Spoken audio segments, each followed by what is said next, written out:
For my in-school literacy, I had the wonderful opportunity of being in Miss Stubblefield's first grade classroom of superheroes. The minute I entered this classroom, I felt out of place. The reason being, I had just entered a brand new literacy world.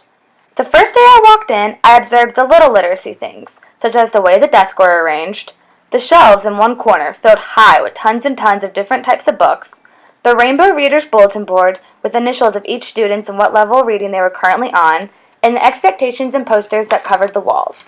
I also noticed the colorful rainbow carpet that sat at the front of the room. Every morning, the class gathered here while Miss Stubblefield led them in many different literacy exercises. A lot of these exercises involved singing little songs that worked on vowel sounds.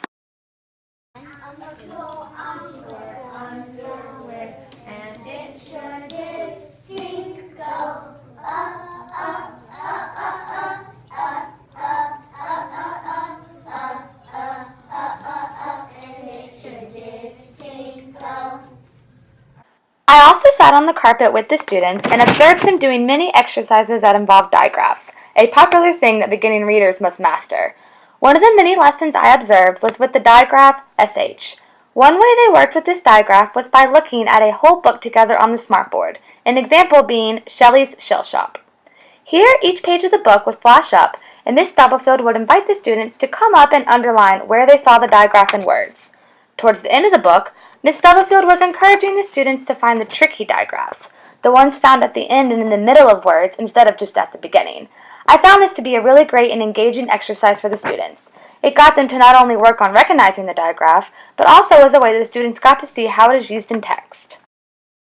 When it came to participating, there were many moments when my partner and I were able to work and help the students with a writing activity. In this particular activity, the students were working on prompts that had to do with bats and spiders. The class as a whole had made bubble maps, one for bats and one for spiders, detailing information about each species.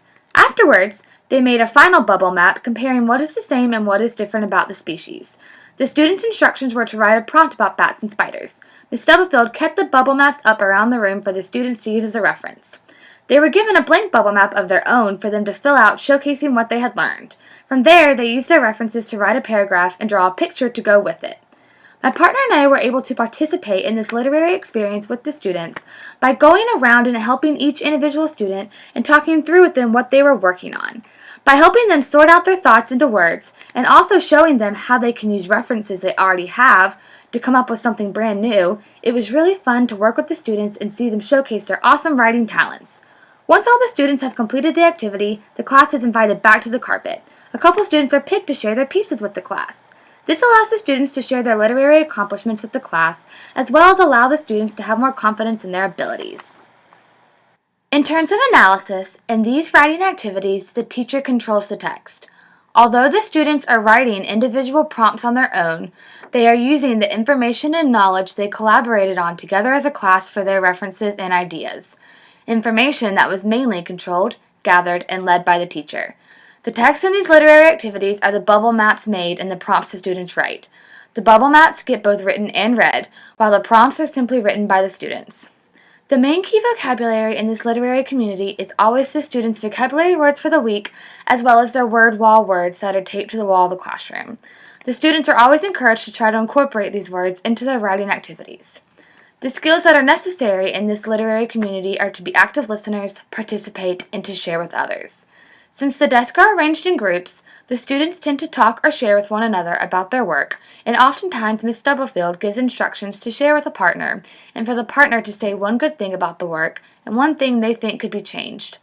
As a whole, everything that a student needs to be a successful literacy learner is seen around the classroom. Miss Stubblefield has done an excellent job of making sure the walls are full of helpful literary things, such as this small poster showing the short O-word families. Expectations are seen around the room so both the student and teacher knows what to expect. This is not only helpful to the students, but can also be a source of motivation as they can always be prepared to be the best learners they can be. For my out-of-school literacy, I decided to try aerial dancing for the first time. Aerial dancing is the broad term for a style of modern dance that incorporates the use of hanging equipment. For my observation, I went to the FlowJo, a local aerial dancing school located in Carborough, and sat in on night one of an adult beginner class. The first thing I noticed upon arriving at the FlowJo was the way the room was set up, as well as the things that were up around the room. I observed the many mats that were on the ground, as well as the hanging aerial fabrics, curtains, and ribbons. Aerial dancers climb, twist, spin, drop, and contort themselves on these aerial silks that hang from the ceiling. In order to climb and do these amazing moves with the hanging fabric, aerial dancers must have good upper body and core strength, as one will see through my pictures and videos later on. Some helpful exercises that aerial instructors recommend to do outside of class to build strength in these areas is pull-ups, lat pull-downs, incline sit-ups, and hanging leg lifts. Stretching is also an important part of this style of dance, and every aerial dance class, no matter what skill level, starts off with stretching.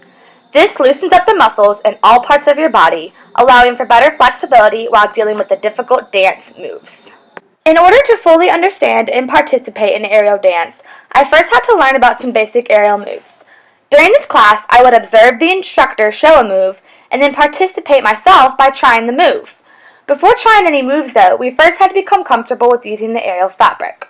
The first thing we learned was how to wrap our hands around the fabric to get a good and tight grip. One tool that many aerial dancers use on their hands to help their grip on the fabric is a chalk-like substance called rosin. By putting a little bit of this sticky substance on one's hands, it allows for them to stick to the fabric better.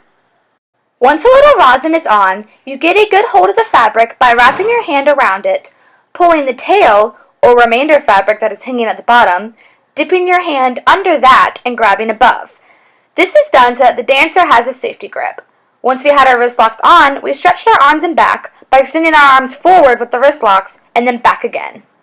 After doing that a couple of times to warm up our shoulders, we worked our tucking ourselves into a ball and then doing a backflip. We then reversed the procedure, pushed off with our feet, and pushed our butt through to do a front flip. We also learned to become comfortable with the trapeze. The instructor led us in flipping ourselves over on the trapeze, hanging on the trapeze and then doing crunches to work on our core strength, hanging upside down, and then pulling ourselves back up. These basic procedures ended up being a lot harder than they looked, but I knew that they were necessary to try if I was ever going to be a part of this literacy world. The next thing we had to learn was how to have a proper foot grip in order to climb and swing along these silks. Over your ankle. And you're going to use the ball of your other foot to smush it. So I come up and I smush it with my ball and I come up. And then I try to let go of one hand and the other to make sure I have a good foot grip. Because if I have a bad foot grip like this, I let go of one hand and I come down. So before you even start trying to get height, you want to make sure you have a good foot grip. Otherwise you'll use so much energy because it'll all be in your hands and your arms. So you share that weight with your feet. As you can see, this proved to be somewhat more of a challenge than I expected. For the rest of my observation and participation, I would watch the instructor do simple moves and then allow her to help guide me through doing them myself. After lots and lots of practice, I was able to do some really cool things, such as this.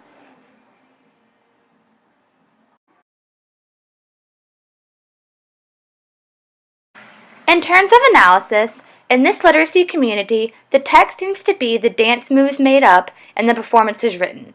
These texts are both written and read. The performances are written by the instructor, student, or both at one time, and read by the audience who gets to enjoy them, interpret them, and see them. To comprehend in this literacy community, one must watch the instructor to learn how to do the certain aerial dance moves. The person that tells you what to do and how to do it is the instructor themselves. There is no prior knowledge that is needed before joining the aerial dancing literacy community. Everything you need to know is taught you there, from how to wrap your feet up in the fabric, how to tie proper knots to keep you safe up in the air, and how to bend and twist your feet on land and in air. To be successful in this literacy community, one must start from the beginning, have lots of patience, practice a ton, and have a lot of upper arm and body strength. I had a wonderful time immersing myself in the aerial dancing literacy community. I went out of my comfort zone more than I ever have before, but it was worth it.